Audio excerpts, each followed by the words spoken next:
Jadi nanti di Al-Quran ada 8 jenis rizki. Di antara yang paling hebat, ada yang belum Anda datang, rizkinya sudah menjemput. Ada orang mendatangi rizki, ada rizki mendatangi dia. Contoh, Al-Imam Asy-Syafi'i sedang berdiskusi dengan Imam Malik, gurunya. Kata Imam Asy-Syafi'i, gak ada orang sukses yang instan. Cuman balikan telapak tangan dapat, tidak. Kata Allah, lihat orang-orang dulu. Lihat orang-orang hebat dulu. Bagaimana mereka bisa kaya, bisa sukses, bisa punya posisi. Masat umul ba'sa, petakan olehmu. Kadang sudah mulai, masukkan tender, tiba-tiba gagal, diserobot orang. Kadang-kadang orang yang dapat, Anda yang ngajukan, itu biasa. Anda berlanjut, diterangkan oleh Allah, hei, tugas suami saat mulai pertama kali menikah, maka tugas yang pertama, siapkan untuk mencari nafkah.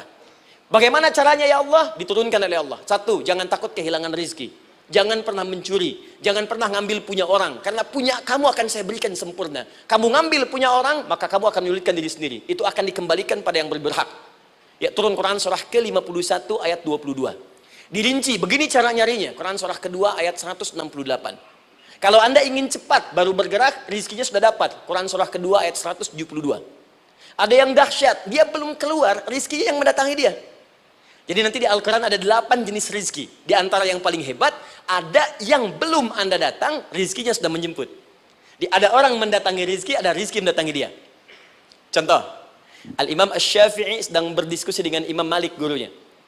Kata Imam Asy-Syafi'i, Syekh, rizki itu mesti saya cari dulu, baru kita dapat. Kata gurunya, ya Syafi'i, ada rizki yang cukup kita beramal dekat kepada Allah, dia akan datang tanpa kita cari dengan ikhtiar manusia. Kata Syafi'i, mustahil. Kata Quran kan kita kerja dulu, baru datang. Kata Imam Malik, gurunya, kamu yang belum sampai. Kita amalkan ini, rizki datang. Maka berhenti sampai di situ, Imam Syafi'i pamit. Di jalan tiba-tiba, beliau mendapati ada panen anggur, Pak, Bu. Terus dipanggil sama yang punya kebun. Ya, pemuda, katanya, sini. Mau bantu nggak? Kalau kamu bantu, kami berikan anggurnya. Maka beliau bantu, panen, petik. Sampai setelah selesai diberikan anggur yang besar-besar, hanum. Senyum, senang beliau. Ternyata senangnya bukan karena dapat anggur. Senangnya karena merasa pendapatnya benar. Kalau saya nggak bantu panen ini, nggak akan dapat saya anggur. Cuma karena saya bantu, saya diberi ini. Maka rasa senangnya inilah dibawa kemudian kepada gurunya, ingin laporan. Tapi perhatikan adabnya. Dia tidak mengatakan, guru, nih saya benar. Kalau saya nggak ikut panen, nggak dapat saya ini. Perhatikan kalimat Asy-Syafi'i. Guru, tadi saya di jalan, dipanggil oleh pemilik kebun, ikut panen anggur. Begitu saya bantu, saya diberikan anggur ini. Beliau tekankan dengan kalimat yang kencang pada kalimat, begitu saya bantu, saya dapat anggur ini. Imam Malik tersenyum mengatakan, Masya Allah Syafi'i, luar biasa. Ini siang begitu panasnya, tadi saya mau keluar ngajar, terfikir di benak saya, Allah, kalau ada anggur yang besar-besar, enak rasanya. Tiba-tiba kamu datang bawa anggur. Jadi Imam Syafi'i kerja dapat sesuatu, Imam Malik terfikir sesuatu, datang rezeki. Itu ada di Quran surah ke-7, teman-teman, ayat ke-96, paling kanan sebelah atas di mushafnya. Baik, teruskan dulu. Ya, Anda dalam mencari kerja, ingat, kalau Allah yang sampaikan pasti terjadi. Jangan dikira mudah. Kata Allah akan ada persaingan, akan ada kadang-kadang singgungan, akan ada tantangan, maka mulai petakan tantangan apa yang akan Anda lalui saat Anda mulai mencari nafkah itu. Maka turun Quran surah kedua ayat 214, paling kanan sebelah bawah. Am hasibtum an tadkhulul jannata. Hei, apa kamu mudah begitu saja mengira akan sukses dalam pekerjaanmu? Bahkan bisa diartikan surga, ingin masuk surga. Walamma ya'tikum mathalul ladzina khalau min qablikum. Sebelum engkau diuji seperti orang sukses dulu pernah sukses. Lihat mereka. Enggak ada orang sukses yang instan. Cuman balikan telapak tangan dapat, tidak. Kata Allah, lihat orang-orang dulu. Lihat orang-orang hebat dulu, bagaimana mereka bisa kaya, bisa sukses, bisa punya posisi. Masat umul ba'sa, petakan olehmu tantangan apa yang akan dihadapi saat engkau bekerja itu. Satu, kata Allah, ba'sun, ada yang ringan. Ya, ba's. Ba'sa, jama' dari kata ba'sun. Dua, dara'. Dia sudah menengah, jama' dari kata durun. Tiga, zilzal. Ini yang paling tinggi puncaknya. Jadi kalau Anda sudah mendapatkan ini, yakinlah, berarti Anda akan mendapatkan posisi yang tinggi. Karena mustahil orang besar diuji dengan ujian yang kecil. Zilzal, ini bagian ketiga. Ba'sa, ba'sun, mulai. Kira-kira tantangan-tantangan ringan apa saja yang akan Anda hadapi? Ya, kalau saya contohkan misalnya dengan contoh yang lain singkat, Anda mau ke masjid, ingin konsisten, mulai hijrah, ingin dekat dengan Allah. Tiba-tiba yang tadinya nggak mau ke masjid, mulai ke masjid, diuji dengan hujan. Hujan kecil, rintik-rintik, shower. Begitu hujan, orang Arab mengatakan kalau hujannya bisa lewat tanpa payung pun, orang Arab mengatakan la ba'sa. La ba'sa ini ringan. Orang kita sambungin, labas. Dari bahasa Arab, lewat. Jadi kalau Anda mau berangkat nih, siap bekerja, siap hadapi tantangan. Baru mau lewat hujan kecil, berarti itu tantangan kecil kita lewati. Macet, petakan, cari jalan yang kemudian sempurna, jalan yang kosong, buka Google-nya, buka Waze-nya, buka map-nya, cari. Jadi kalau pada yang kecil aja belum kita lewati, bagaimana mendapatkan yang besar? Anda mau ke masjid, dikasih hujan kecil, mau berangkat gak jadi. Papa, kenapa gak jadi? Hujan mah, kan ada payung, takut riak.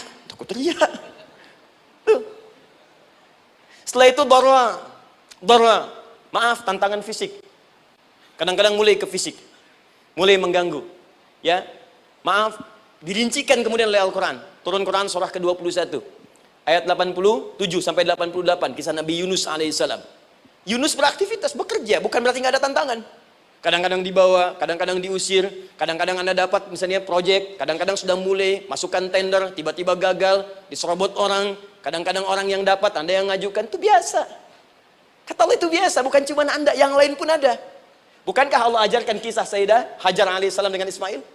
Bukankah bolak-balik naik sofa marwah, kadang di atas, kadang di bawah, kadang lihat peluang, sampai marwah ternyata bukan air. Terkadang Anda yang bekerja, tim yang lain yang mendapatkan, karena kerja keras Anda, bisa jadi terjadi. Bukankah yang kerja keras Hajar yang dapat Ismail? Mungkin Anda yang konsep, yang dapat minyaknya orang lain.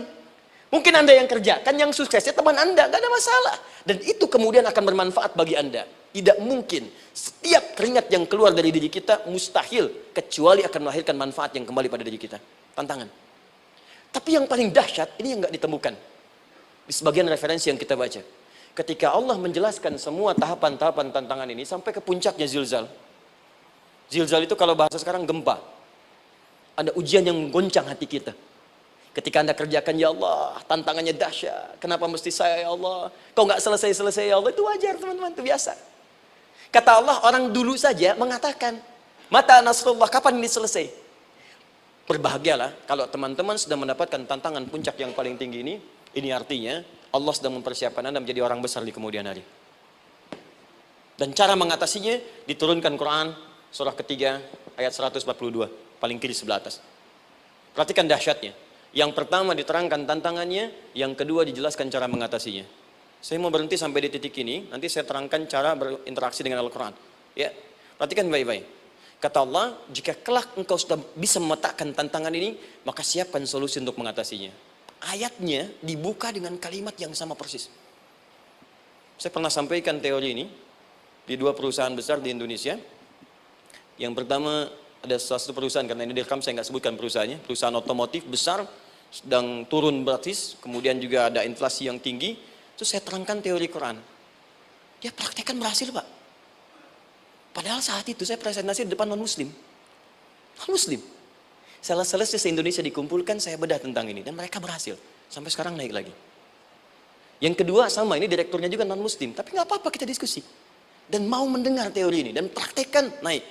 Ya, dulu di satu perusahaan minyak juga, sedang turun, karyawan semua dikumpulkan, lalu kita bahas tentang ini, kita terangkan. Yang ini yang paling menarik dari Al-Quran. Kalimatnya sama persis, Quran surah ketiga ayat 142. Am hasibtum an tadkhulul jannata. Apa Anda duga akan begitu mudah mendapatkan kesuksesan dalam hidup? Tolong fokus baik-baik. Jangan selalu mengartikan jannah dengan surga. Karena asal kata jannah itu artinya kesuksesan, kebahagiaan yang belum tampak. Surga, kenapa disebut dengan jannah? Karena itu puncak kebahagiaan kita yang belum nampak sekarang. Saya kasih rahasia ya, ini antara kita saja nih. Kalau ada kata jim dengan nun di depannya, itu pasti tidak nampak, tersembunyi. Apapun tambahannya. Ya, misal, jin kenapa disebut dengan jin? Karena memang ketika diciptakan, dia tidak tampak. Tersembunyi. Lawannya ins. Karena itu kita disebut ins. Karena saat lahir kita tampak. 18 kali disebutkan dalam Al-Quran. Ya ma'syaral jinni wal ins. Wa ma khalaqtul jinna wal ins. Jadi jin disebut jin karena memang fitrahnya tersembunyi, nggak nampak.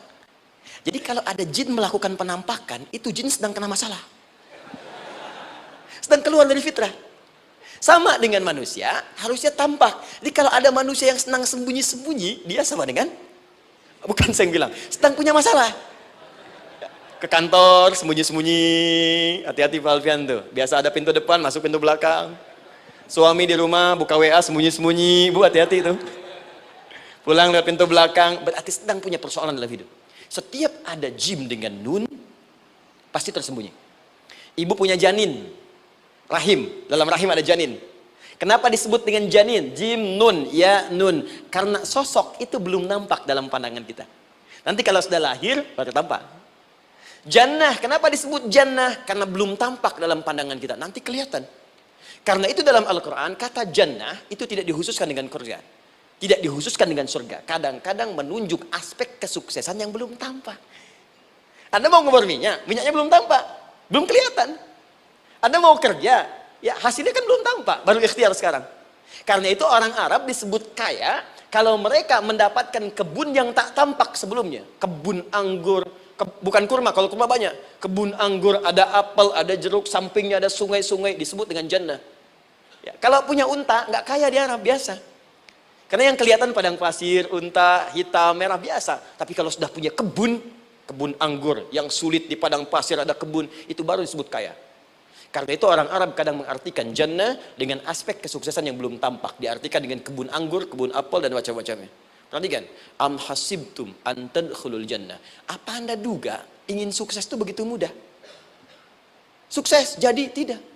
Walamma ya'lamillahu alladhina jahadu minkum wa ya'lamas sabirin. Perhatikan baik-baik. Sebelum Allah memastikan pada diri Anda terdapat dua hal yang paling utama untuk mengatasi tantangan tadi. Satu, jahadu. Kesungguhan. Serius. Jadi kalau mau sukses, mesti serius. Kerja serius. Cintai pekerjaan Anda. Ya, belajar anak-anak serius. Pastikan belajar dengan serius. Jangan cuma anak-anak duduk paling belakang, nggak pernah nanya, kadang ngantuk, pulang. Ujian, besoknya mau ujian, baru belajar. Ya, sistem SKS, sistem kebut. Ya, kadang-kadang sejam, Bu, Pak. Saya pernah ada orang di luar ngadu waktu di Libya, Ustadz, gimana ini orang Indonesia? Kenapa? Saya belajar 3 bulan. Besok mau ujian. Teman antum orang Indonesia pinjam catatan saya baru semalam. Dia dapat 8, saya 7,5. Anda belum tahu sistem SKS itu. Baik, ya. Tapi itu bukan solusi. Begitu ujian selesai, ilmu lupa. Itu poinnya. Jadi kalau hanya sekedar ilmu dipakai untuk ujian, pada prakteknya nggak akan terpakai. Ini banyak anak sekolah sekarang hanya belajar untuk ujian saja. Padahal kalau dipraktekkan, kadang kaitan dengan agama tinggi, Bu, Pak. Fisika itu dengan agama itu tinggi. Gaya F1 sama dengan F2, gaya gerak sama dengan gaya dorong. Gaya sedikit, maka keluarnya sedikit. Pukul kencang, bunyinya kencang. Imannya kalau kuat, amalan jadi banyak. Iman sedikit, amal pun sedikit. F berbanding lurus dengan P, hukum Pascal. Gaya berbanding lurus dengan tekanan. Masuk bab akhlak. Makin banyak gaya, makin banyak tertekan. Nah itulah. Gaji 5 juta, gaya 10 juta, kan? Ini serius. Serius. Di divisi apapun Anda, saya 3 sepekan lalu lah takziah ke tempatnya yang Habibie, terus diminta tausiah di sana. Dan saya perhatikan beliau termasuk yang paling serius ketika diberikan tugas apapun. Gak pernah diberikan amanah kecuali mencintai pekerjaan itu. Yang Habibie demikian. Ciri orang sukses itu serius. Tapi keseriusan itu, kata Allah petakan jadi 3 bagian lagi. Karena jahadu itu punya 3 turunan kata. Satu, keseriusan merencanakan, disebut ijtihad namanya. Punya rencana. Mappingnya apa? Stepnya apa? Oke, Anda ingin kerjakan sebuah proyek, baik, proyeknya berlangsung berapa lama? Target kita apa? Jangka panjangnya, menengahnya, jangka pendeknya. Kemudian apa tantangan yang akan dihadapi di setiap tahapan-tahapannya? Selesaikan. Bahkan saking pentingnya tahap perencanaan ini, ditunjukkan oleh Allah langsung lewat sholat. Teman-teman masih ingat? Sholat pertama yang kita kerjakan, setiap hari sholat apa namanya? Subuh. Apa artinya subuh?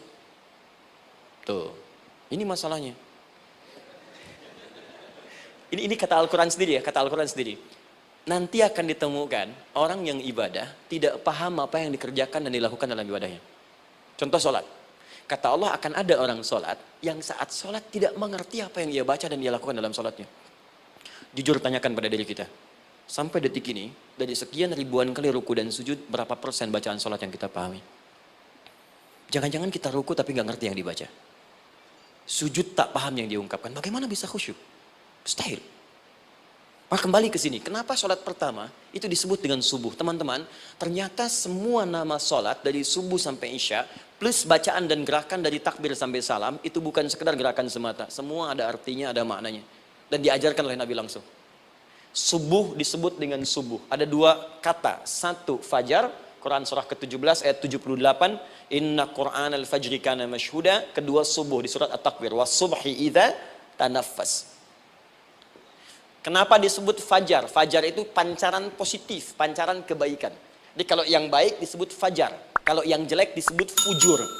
Fujur ada di Quran surah 91 ayat 7 sampai 8. Wa nafsi wa ma sawwaha fa'alhamaha fujuraha wa taqwaha. Fujur itu rambatan, gelombang buruk yang muncul dari nafsu. Ya, ditembuskan ke elemen tubuh kita. Misal gini. Tiba-tiba pengen marah. Ya, di tubuh kita mengatakan melotot, maka ini ada pancaran di hati kita nyambung kemudian ke mata. Ini rambatan dari sini ke mata disebut fujur namanya. Mau ke tangan pukul, masuk ke tangan. Itu rambatannya disebut fujur namanya. Ya. Yang baiknya disebut fajar. Ya, misal saya ingin sholat, tiba-tiba hati mengatakan sudah azan, merambat ke kaki, cepat melangkah. Cepat wudhu. Nah, itu rambatannya disebut fajar namanya. Atau infajar. Ini pasti ada, ya. Fujur nama lainnya nafsu. Disebutkan 115 kali dalam Al-Quran. Takwa, rambatan fajar, sumbernya takwa. Disebutkan 115 kali dalam Al-Quran. Di jiwa kita ada takwa, ada nafsu. Takwa yang dorong malaikat, disebutkan 88 kali dalam Al-Quran. Nafsu yang dorong setan, disebutkan sama 88 kali. Di setiap Anda akan mengerjakan satu hal, pasti akan yang mendorong pada yang baik, akan mencegah dari yang baik itu nafsu. Pasti itu. Pak Alfian mau tanda tangan proyek. Tiba-tiba disodorkan, Pak, ini Pak. Kok begini proyeknya? Perbaiki, karena ada yang nggak beres. Tapi fee-nya lumayan Pak, 1 miliar. Nggak bisa, jiwa takwa mengatakan jangan terima Pak. Bapak mengatakan maaf, ini jari tahiyat, gak akan pernah dipakai maksiat, perbaiki, datang lagi. Ini Pak, kok sama? Fee-nya diperbaiki Pak, 100 miliar. Nafsunya mulai berkata, terima. Takwanya bilang, jangan. Akhirnya beliau katakan, tangan tahiyat gak akan pernah dipakai maksiat. Tapi tunggu, saya istiqoroh dulu.